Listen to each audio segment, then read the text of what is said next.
Partie 5, ça va être l'aspect légal et juridique que vous allez avoir ici. Puisque moi, quand on me laisse un peu trop mariner, et bah forcément, je vais tendance à avoir envie de faire pas mal de recherches. J'appelle ma protection juridique qui va me dire, mais là, vous pouvez faire appel à la garantie légale des vices cachés. Et je regarde en même temps l'entretien de la voiture, comment il a été fait. Et je me rends compte que non, il y a un problème.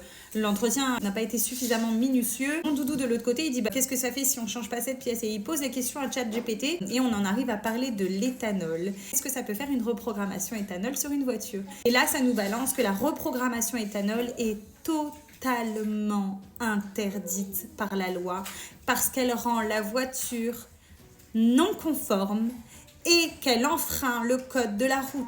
Là, on tombe des nues. Nous, on était persuadés que c'était le boîtier qui était illégal. Et le gars, il ne nous contredit pas. Il reste dans son truc. Il nous vend quand même la voiture et tout en sachant que je suis sûre que lui, c'est un professionnel de l'automobile. Je suis sûre que lui, il est au courant. Si on a un accident, l'assurance peut ne pas prendre en charge. La garantie Noroto de leur truc, elle peut ne pas prendre en charge la voiture non plus. Il y a une loi qui existe pour les vendeurs professionnels, c'est qu'ils sont tenus à l'obligation d'information et de conseils renforcés auprès de l'acheteur.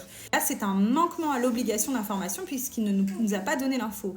Et moi, je fais le lien tout de suite avec l'usurpation d'immatriculation qui ne nous a pas été donnée au départ et qu'on a appris après l'achat.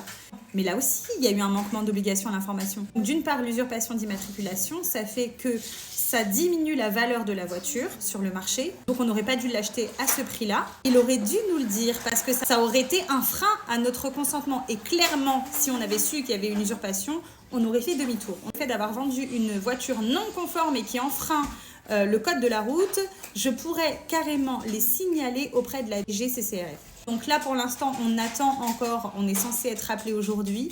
Je vous tiendrai au courant des dernières informations. En tout cas, là, pour l'instant, j'ai pas plus d'informations à vous donner.